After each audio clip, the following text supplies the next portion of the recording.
Good morning, grade 4s. This morning we're going to look at how to do addition using the column method. So you've done addition up to now using the expanded notation method, where you work across your page. And as you can hear with this method, we work in columns and we work downwards.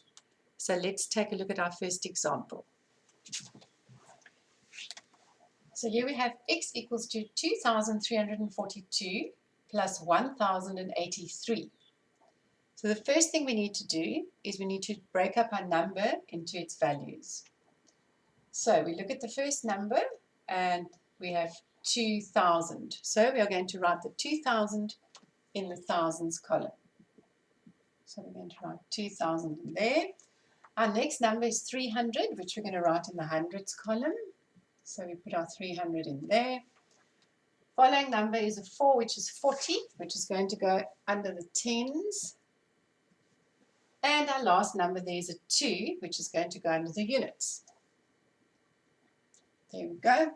Now in column method, we write our second number that we're working with underneath the first number. So what are we doing? We are adding. So we are going to write our plus sign here. And then we're going to look at our second number and break it up into its values. So we have 1,000, which is going to go in the thousands column, so we write it in there. And then we have 0 hundreds, so we write the naught here. And then we have 8 tens, 80, so we're going to write it in our tens column. And lastly we have 3 units, which will go into our units column. Okay, now what we do next is we're going to add up our numbers in each column. So we're going to draw a line across. Okay, and then we're going to add up our numbers. So we're going to start from the right-hand side at the units. And we add 2 plus 3 is 5. 40 plus 80 gives us 120. 300 plus 0 gives us 300. And then we add our thousands. 2,000 plus 1,000 gives us 3,000. Okay, so now that we have our totals for each column, all we do is we simply add up all these numbers to get our final answer, which we're going to fill in here. So we can start, now that we've got them all, we can start here with the thousands, and we're going to check how many we have. So we have 3,000, we can write that down here, plus how many hundreds. Now we have to be careful because as we can see here, we have hundreds, 300 in the hundreds column, but we also have 100 over here in the tens column. So we mustn't forget about adding that 100.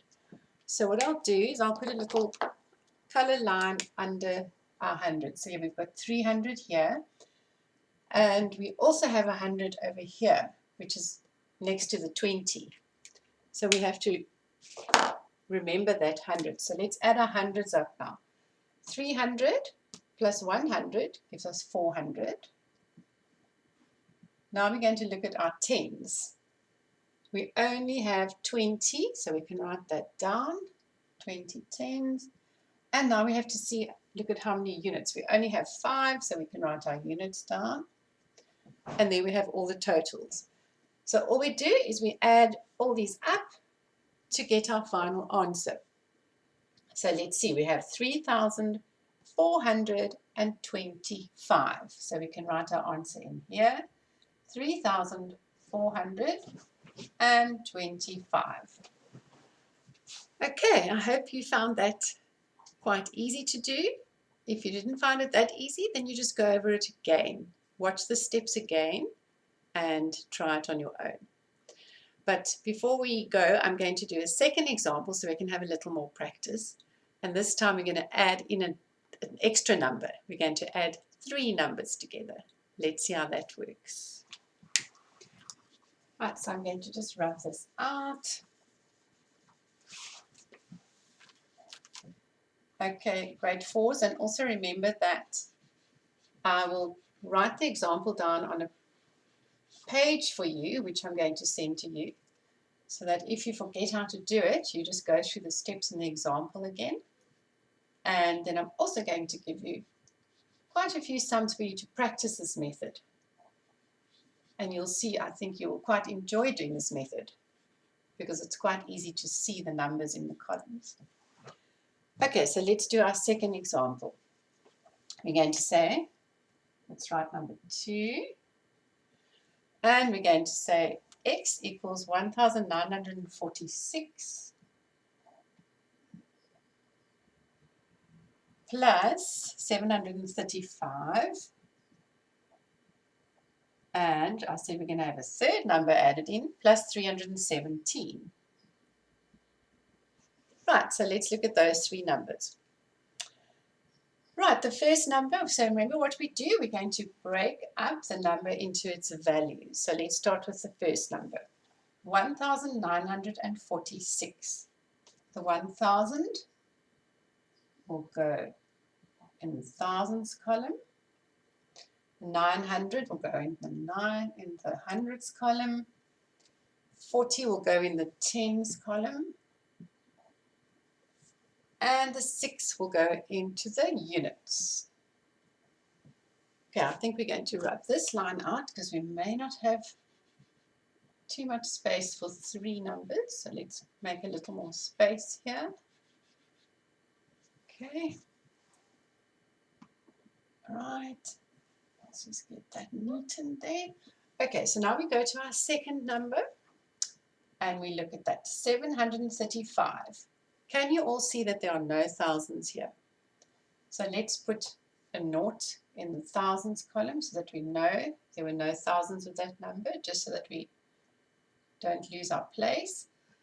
700 will go with the hundreds.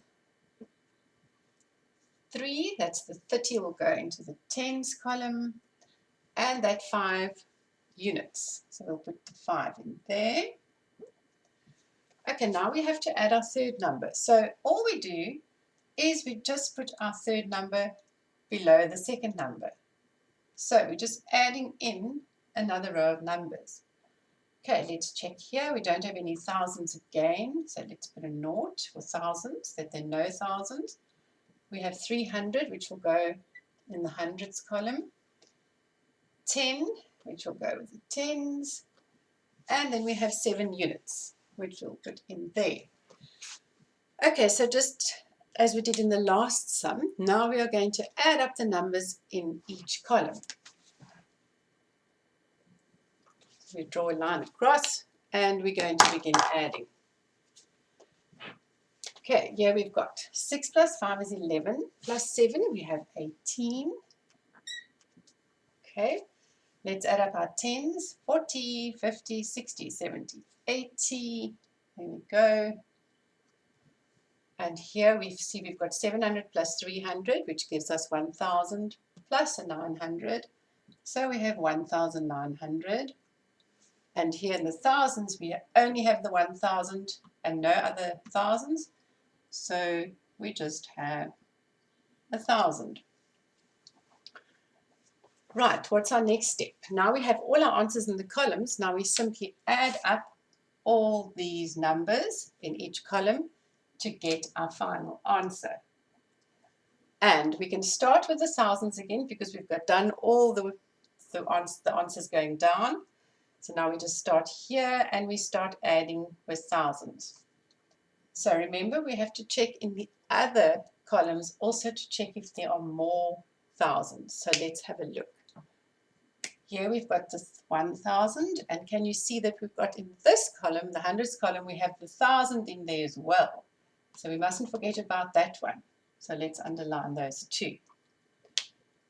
Okay, so if we add up our 2,000s, we've got 1,000 plus 1,000, which gives us 2,000.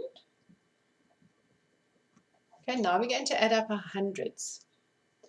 Let's have a look. We've only got hundreds here, the 900, so we can write down those are all the hundreds. And now we have to add up our tens. Let's be careful and check the column next to us. Here we've got 80, but we've also got tens in the units column. There's a 10 over there, so we can't forget about that 10. Let's make a little line there. So now we add our tens. 80 plus that 10 gives me 90. And lastly is we look at our units, and we only have 8 units over there, so we can write that down. So there we've added up all our columns and then written each column's total and then added up all these numbers to get our final answer for this 3-numbered sum. So let's see what we get. 2,998. So we can write that in, 2,998. Okay, so you can see it's not that difficult if you have more than 2 numbers. The 3 numbers is exactly the same way, except it's just an extra number which we write underneath each other. Right, grade 4s, I hope you do lots of practice in these, and I hope you find this method nice and easy. And if you get stuck, you just go back and you look at the example on your paper that I'm sending you, your worksheet, or you just look at the video again. Right, have a good day. Bye.